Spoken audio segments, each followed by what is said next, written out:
ವಿಶ್ವವಿಖ್ಯಾತ ಮೈಸೂರಿನ ಅರಮನೆಯ ಮುಂಭಾಗ ಸ್ಫೋಟವೊಂದು ಸಂಭವಿಸಿದೆ.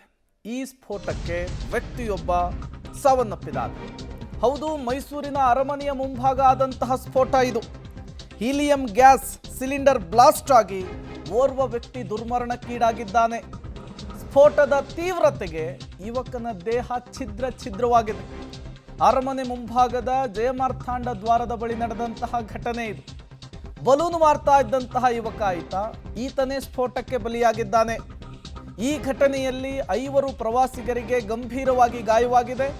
ಮೈಸೂರಿನ ಕೆಆರ್ ಆಸ್ಪತ್ರೆಯಲ್ಲಿ ಗಾಯಾಳುಗಳಿಗೆ ಚಿಕಿತ್ಸೆಯನ್ನು ಮುಂದುವರಿಸಲಾಗಿದೆ. ಸಂಜೆ 8:30 ಈ ಘಟನೆ ನಡೆದಿರುವಂಥದ್ದು. ಇವತ್ತು ಕ್ರಿಸ್ಮಸ್ ರಜೆ, ನ್ಯೂ ಇಯರ್ ಹತ್ರ ಬರ್ತಾ ಇದೆ. ಪ್ರವಾಸಿಗರಿಂದ ಮೈಸೂರು ತುಂಬಿ ತುಳುಕ್ತಾ ಇದೆ. ಈ ಸಂದರ್ಭದಲ್ಲಿ ಈ ಘಟನೆ ಸಹಜವಾಗಿಯೇ ಕೆಲ ಹೊತ್ತು ಆತಂಕಕ್ಕೂ ಕೂಡ ಕಾರಣವಾಗಿತ್ತು. ತತ್ಕ್ಷಣಕ್ಕೆ ಸ್ಥಳಕ್ಕೆ ಶ್ವಾನದಳ, ಬಾಂಬ್ ಸ್ಕ್ವಾಡ್ ಸೇರಿದಂತೆ ಪೊಲೀಸರು ಭೇಟಿ ಕೊಟ್ಟಿದ್ರು.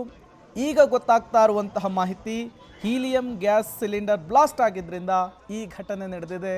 ವ್ಯಕ್ತಿಯೊಬ್ಬ ಸಾವನ್ನಪ್ಪಿದ್ದಾನೆ, ಮಹಿಳೆ ಸೇರಿ 5 ಗಾಯಗೊಂಡಿದ್ದಾರೆ ಅಂಥೇಳಿ. ಈ ಕುರಿತಂತೆ ನಮ್ಮ ಪ್ರತಿನಿಧಿ ಒಂದು ಪ್ರತ್ಯಕ್ಷ ವರದಿಯನ್ನು ಕೊಟ್ಟಿದ್ದಾರೆ. ಬನ್ನಿ ನೋಡ್ಕೊಂಡು ಬರೋಣ.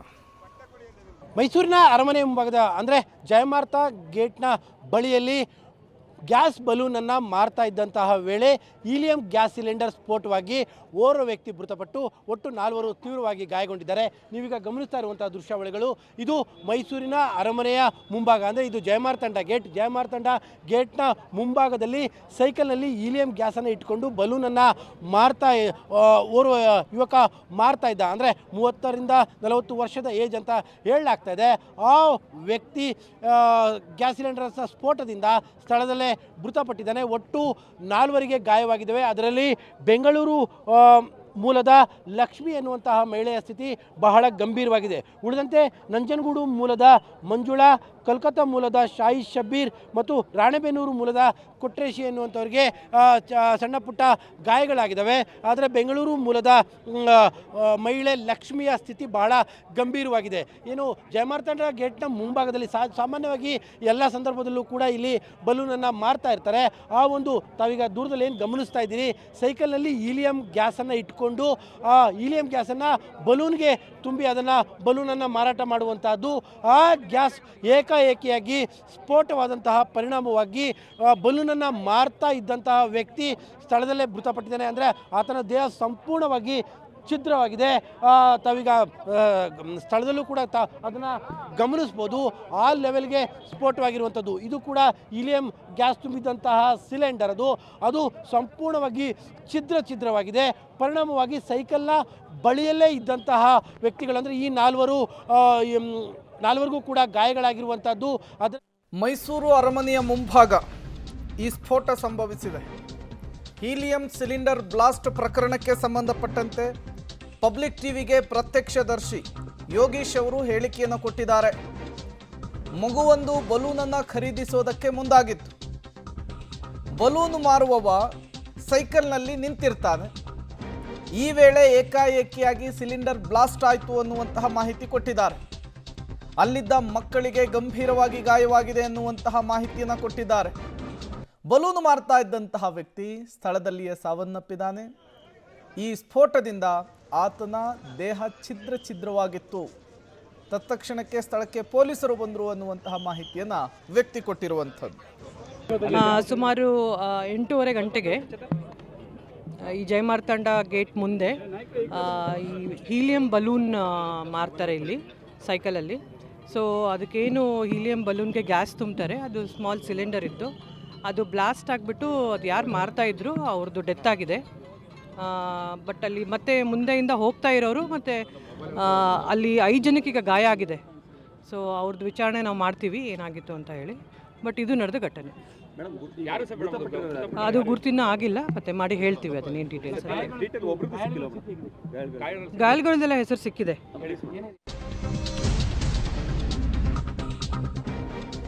ಹೀಲಿಯಂ ಗ್ಯಾಸ್ ತುಂಬುವ ವೇಳೆ ಘಟನೆ ನಡೆದಿದೆ ಅನ್ನೋದು ಗೊತ್ತಾಗ್ತಾ ಇದೆ. ಈ ಘಟನೆಯಲ್ಲಿ 5 ಗಾಯವಾಗಿದೆ. ಗಾಯಾಳುಗಳನ್ನು ಆಸ್ಪತ್ರೆಗೆ ಶಿಫ್ಟ್ ಮಾಡಲಾಗಿದೆ. ಬೆಂಗಳೂರು ಮೂಲದ ಲಕ್ಷ್ಮಿ ಸ್ಥಿತಿ ಗಂಭೀರ. ನಂಜನಗೂಡು ಮೂಲದ ಮಂಜುಳಾಗೂ ಕೂಡ ಗಾಯವಾಗಿದೆ. ಗಾಯಾಳು ಶಾಹೀನ್ ಶಬೀರ್ ಕೆಆರ್ ಆಸ್ಪತ್ರೆಯಲ್ಲಿ ಚಿಕಿತ್ಸೆಯನ್ನು ಪಡಿತಾ ಇದ್ದಾರೆ. ಓರ್ವ ಮಹಿಳೆ ಸೇರಿದಂತೆ ಒಟ್ಟು 5 ಜನರು ಗಾಯಾಳುಗಳು. ತತ್ಕ್ಷಣಕ್ಕೆ ಎಲ್ಲರನ್ನೂ ಕೂಡ ಆಸ್ಪತ್ರೆಗೆ ಶಿಫ್ಟ್ ಮಾಡಲಾಗಿದೆ. ಎಲ್ಲರಿಗೂ ಕೂಡ ಚಿಕಿತ್ಸೆಯನ್ನು ಮುಂದುವರಿಸಲಾಗಿದೆ. ಒಂದು ಕಡೆ ನೀವು ರಕ್ತಸಿಕ್ತ ಜಾಗವನ್ನು ಗಮನಿಸ್ತಾ ಇದ್ದೀರಿ. ಈ ಹೀಲಿಯಂ ಸಿಲಿಂಡರ್ ಸ್ಫೋಟವಾಗಿದ್ದು, ಮತ್ತೊಂದು ಕಡೆ ಆಸ್ಪತ್ರೆಯಲ್ಲಿ ಗಾಯಾಳುಗಳಿಗೆ ಚಿಕಿತ್ಸೆ. ಅರಮನೆಯ ಮುಂಭಾಗದಲ್ಲಿ ಹೀಲಿಯಂ ಗ್ಯಾಸ್ ಸಿಲಿಂಡರ್ ಸ್ಫೋಟದ ಪರಿಣಾಮವಾಗಿ ಓರ್ವ ವ್ಯಕ್ತಿ ಮೃತಪಟ್ಟು 4 ಗಂಭೀರವಾಗಿ ಗಾಯಗೊಂಡಿದ್ದಾರೆ. ಅದರಲ್ಲಿ ಬೆಂಗಳೂರಿನ ಲಕ್ಷ್ಮಿ ಎನ್ನುವಂಥವರ ಸ್ಥಿತಿ ಬಹಳ ಚಿಂತಾಜನಕವಾಗಿದೆ. ಅವರ ಸಂಬಂಧಿಗಳು ಕೂಡ ಈಗ ನಮ್ಮ ಜೊತೆಲಿದ್ದಾರೆ.